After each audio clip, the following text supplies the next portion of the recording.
नमस्कार दोस्तों, आप सभी का हमारे चैनल न्यू अकेडमी ऑफिशियल में स्वागत है। दोस्तों, आज की इस क्लास में हम लोग नए टॉपिक की शुरुआत करने जा रहे हैं जिसका नाम है सर्वनाम। इसके पिछले क्लास में हम लोगों ने संज्ञा के बारे में पढ़ा था, तो चलिए शुरू करते हैं। टॉपिक का क्या नाम है? सर्वनाम। इसके पहले जो क्लास बना है संज्ञा का, तो आप लोग बताइएगा कमेंट में कि संज्ञा के कितने भेद हैं, क्योंकि एग्जाम में यूपीपी के एग्जाम में पूछा गया था कि निम्न में से बताइए कौन सा संज्ञा का भेद नहीं है।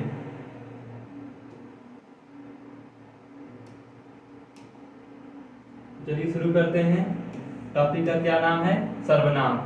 इसकी परिभाषा क्या है? संज्ञा के स्थान पर प्रयुक्त होने वाले शब्दों को क्या कहते हैं? सर्वनाम कहते हैं। संज्ञा क्या था? संज्ञा की परिभाषा क्या थी? किसी व्यक्ति वस्तु स्थान के नाम को क्या कहते हैं? संज्ञा कहते हैं। यानी जैसे कोई व्यक्ति है, वस्तु है, उसका कोई नाम होगा, उस नाम को हम लोग क्या कहते हैं? संज्ञा। संज्ञा का शाब्दिक अर्थ क्या होता है? नाम। तो देखिए इसकी परिभाषा क्या है सर्वनाम की? कि संज्ञा के स्थान पर, यानी जो संज्ञा के स्थान पर प्रयुक्त होने वाले शब्दों को क्या बोलेंगे?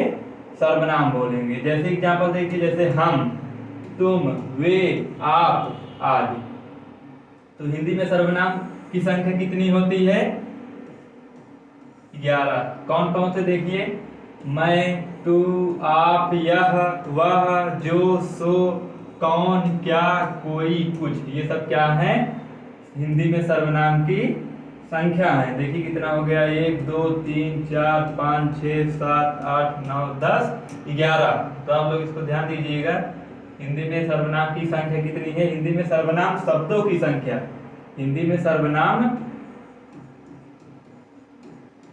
शब्दों की संख्या। अगर सर्वनाम के भेद पूछे तो कितने हैं? 6। तो इसके अभी हम लोग पढ़ेंगे। चलिए आगे देखते हैं। प्रयोग की दृष्टि से सर्वनाम के कितने भेद हैं? प्रयोग की दृष्टि से सर्वनाम के कितने भेद हैं? 6।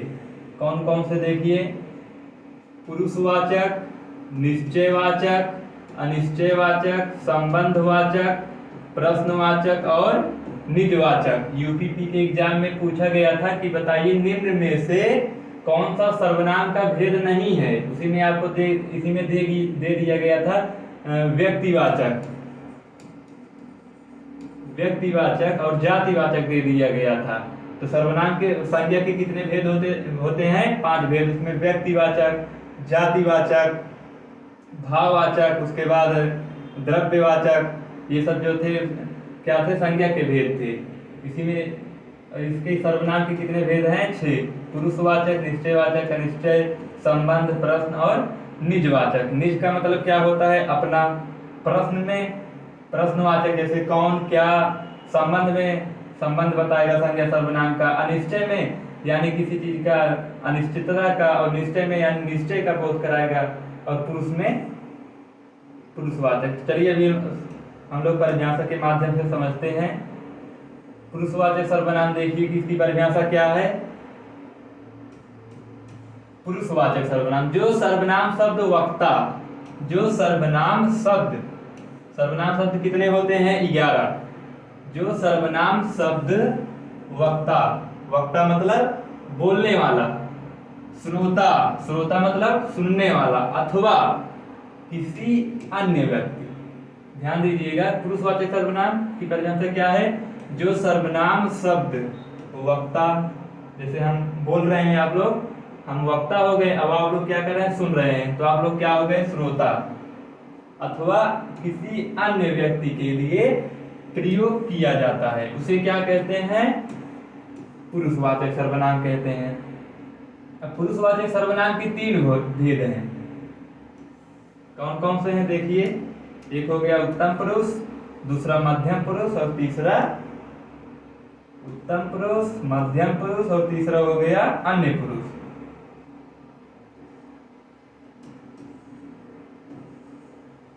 चलिए देखते हैं कि मध्यम पुरुष क्या होता है। उत्तम पुरुष क्या होता है, मध्यम पुरुष का क्या होता है और अन्य पुरुष क्या होता है। उत्तम पुरुष, उत्तम पुरुष क्या होता है, देखिए वक्ता, वक्ता या लेखक, वक्ता या लेखक यानी बोलने वाला या कोई लेखक है, जिन शब्दों का प्रयोग, वक्ता या लेखक, जैसे देखिए मैं बोल रहा हूं और लिख भी रहा हूं तो मैं क्या हो गया, वक्ता और लेखक, तो मैं क्या हूं, उत्तम पुरुष हूं। का शब्दों का प्रयोग स्वयं अपने लिए, वक्ता या लेखक जिन शब्दों का प्रयोग स्वयं अपने लिए करता है उसे क्या बोलते हैं, उत्तम पुरुष कहते हैं। एग्जाम्पल से देखिए, जैसे मैं, हम, मुझे, मेरा, मुझको, मैं, हमें, हमको, ये सब क्या है, मैं अपने लिए, ये जो शब्द है मैं अपने लिए यूज कर रहा हूं, तो ये क्या हो गया, उत्तम पुरुष हो गया। जैसे देखिए एग्जाम्पल से समझिए, जैसे मैं बनारस जा रहा हूं तो क्या है, ये मैं जो है अपने लिए प्रयोग कर रहा हूं। हम ताजमहल देखने जाएंगे, हम ताजमहल देखने जाएंगे, तो ये क्या है, मैं अपने लिए इस शब्द का प्रयोग कर रहा हूं और इसे ही क्या कहते हैं, उत्तम पुरुष। चलिए अगला देखते हैं, मध्यम पुरुष क्या होता है। मध्यम पुरुष जिन सर्वनाम शब्दों का प्रयोग, जिन सर्वनाम शब्दों का प्रयोग बोलने वाला सुनने वाले के लिए करता है। ध्यान दीजिएगा, जिन सर्वनाम शब्दों का प्रयोग जो है बोलने वाला, जैसे मैं बोल रहा हूं, बोलने वाला सुनने के लिए, जैसे आप जो है सुन रहे हैं के लिए करता है, उसे क्या कहते हैं, मध्यम पुरुष। देखिए जैसे मैं बोल रहा हूं और आप सुन रहे हैं, तो हमने आपके लिए क्या यूज, कौन से शब्द का यूज किया, आप। तो देखिए अभी एग्जांपल में देखिए, जैसे क्या है, तू, तुम, आप। देखिए अभी मैंने क्या यूज किया कि आप सुन रहे हैं, तो परिभाषा देखिए क्या है मध्यम पुरुष की, जिन सर्वनाम शब्दों का प्रयोग बोलने वाला सुनने वाले के लिए करता है, जिन सर्वनाम शब्दों का प्रयोग बोलने वाला सुनने वाले के लिए करता है उसे क्या बोलते हैं, मध्यम पुरुष। उत्तम पुरुष क्या था कि जो शब्द थे मैं अपने लिए यूज करूंगा, और मध्यम में क्या होगा, जो सुन रहे हैं, जैसे आप सुन रहे हैं, तो देखिए आप, तो क्या हो गया, ये मध्यम पुरुष हो गया। मुझे, तुमको, आपके, आपको आदि, ये सब क्या है, मध्यम पुरुष है।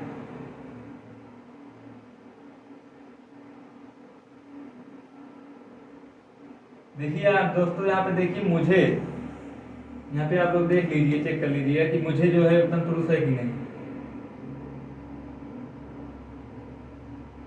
यहाँ पे टाइपिंग में मिस्टेक हो गया, ये मुझे नहीं रहेगा, क्योंकि ये जो है देखिए जिन सर्वनाम शब्दों का प्रयोग बोलने वाला सुनने वाले के लिए करता है, तो देखिए मुझे ये सुनने वाले के लिए नहीं हो रहा है, तो देखिए ये आपका गलत है। क्या क्या होगा, तू, तुम, तुमको, आपके, आपको, और बस इतने जो है, ये मुझे नहीं होगा। जैसे देखिए एग्जांपल देखिए, जैसे तुम क्या करते हो, तुम क्या करते हो, ये शब्द मैं आपके लिए प्रयोग कर रहा हूं, तो क्या हो गई, ये मध्यम पुरुष हो गया। आपको क्या पसंद है, जैसे देखिए मैं पूछ रहा हूं, देखिए क्या परिभाषा क्या है, सर्वनाम शब्दों का प्रयोग बोलने वाला सुनने वाले के लिए करता है, यानी जैसे मैं बोल रहा हूं आप सुन रहे हैं, देखिए आपको क्या पसंद है, तो ये आपको जो है आपके लिए यूज हुआ है, तो ये क्या हो गया, मध्यम पुरुष हो गया।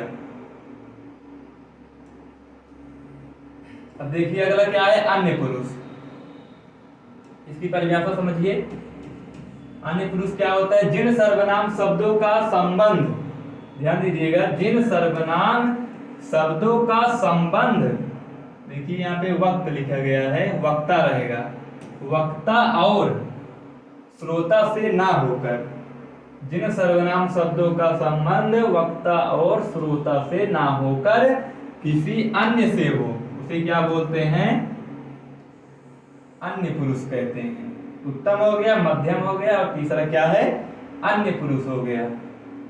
तो इसमें हम दोनों के बीच में कोई रिलेशन नहीं रहेगा। चलिए एग्जाम्पल देखते हैं, जैसे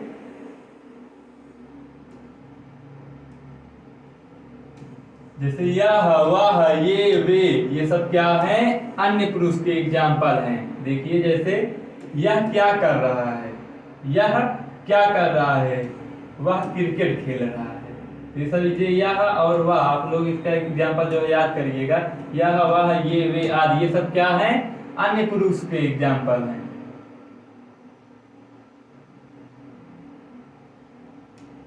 चलिए अब अगला देखते हैं। अगला प्रकार क्या है, निश्चयवाचक। पहला क्या था, पुरुषवाचक। पुरुषवाचक के कितने भेद होते हैं, 3, उत्तम, मध्यम और अन्य। अब देखिए निश्चयवाचक। निश्चयवाचक की परिभाषा क्या है, निश्चयवाचक सर्वनाम की ऐसे सर्वनाम शब्द जो निकट, ऐसे सर्वनाम शब्द जो निकट या दूर स्थित, निकट या दूर स्थित या व्यक्ति, निकट या दूर वस्तु या व्यक्ति की ओर निश्चय पूर्वक संकेत करे। ध्यान दीजिएगा, ऐसे सर्वनाम शब्द जो निकट या दूर, चाहे निकट हो या दूर हो, स्थित यानी निकट कोई व्यक्ति या वस्तु स्थित हो, की ओर निश्चय पूर्वक संकेत करे, उसे क्या बोलते हैं, निश्चयवाचक। देखिए इससे ही पता चल रहा है कि निश्चय, जैसे देखिए यह वह ये, देखिए जैसे यह मेरी पुस्तक है, तो ये क्या है, निश्चय है, यह मेरी पुस्तक है, तो इसमें कौन सा सर्वनाम होगा, निश्चयवाचक। आपको इसको ध्यान देना होगा, यह वह ये, इतने आपको याद करने होंगे। उसके बाद देखिए यह मकान मेरे भाई का है, यह मेरी पतंग है, तो इसमें निश्चितता का बोध हो रहा है। चलिए अगला देखते हैं, अनिश्चयवाचक।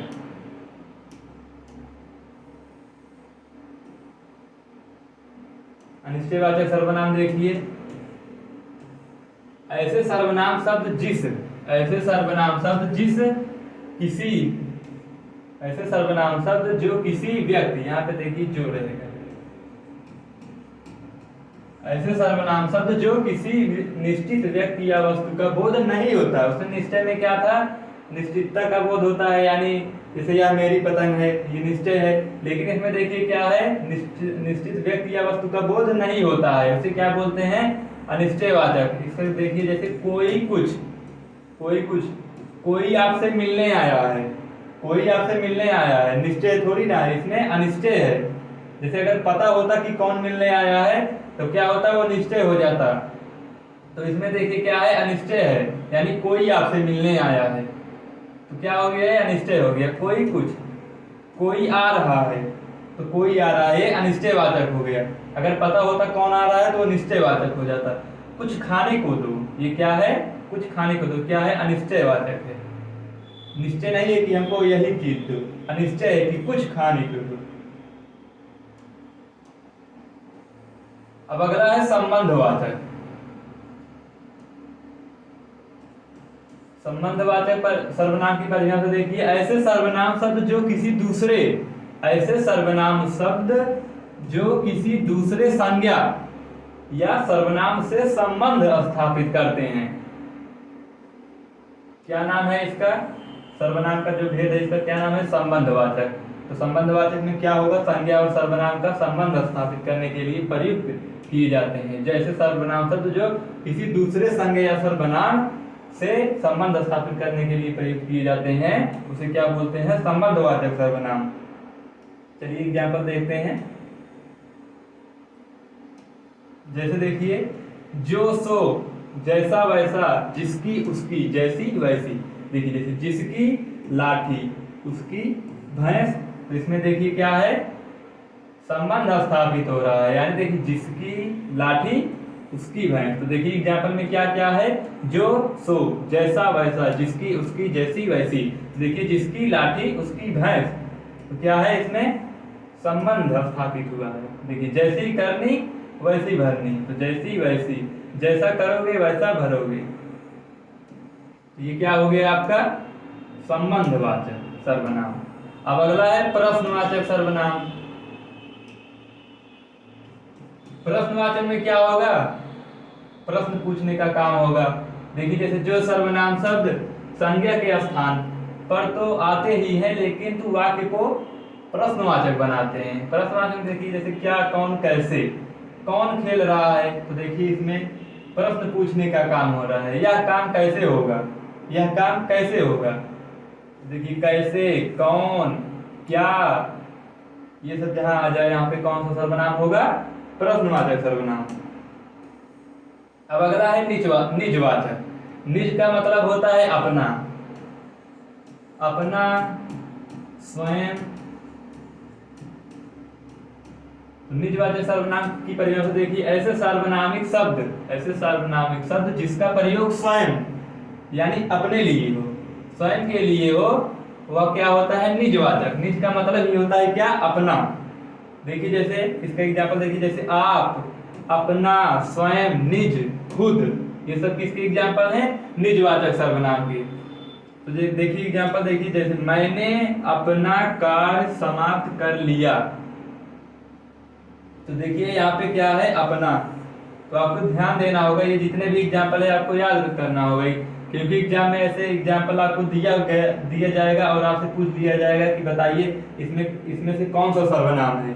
तो आप लोग जब एग्जाम्पल और परिभाषा समझे रहेंगे तो आसानी से उसका उत्तर दे पाएंगे। देखिए जैसे आप, अपना, स्वयं, निज और खुद। तो देखिए मैंने अपना कार्य समाप्त कर लिया, तो देखिए यहाँ पे अपना आया है तो निजवाचक सर्वनाम हो गया।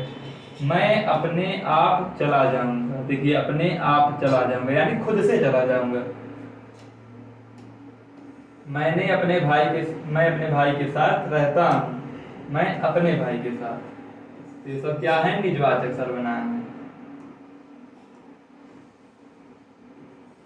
तो आपका ये सर्वनाम का टॉपिक समाप्त होता है। मिलते हैं एक नए टॉपिक में, आप लोग इसका रिवीजन जरूर कीजिएगा।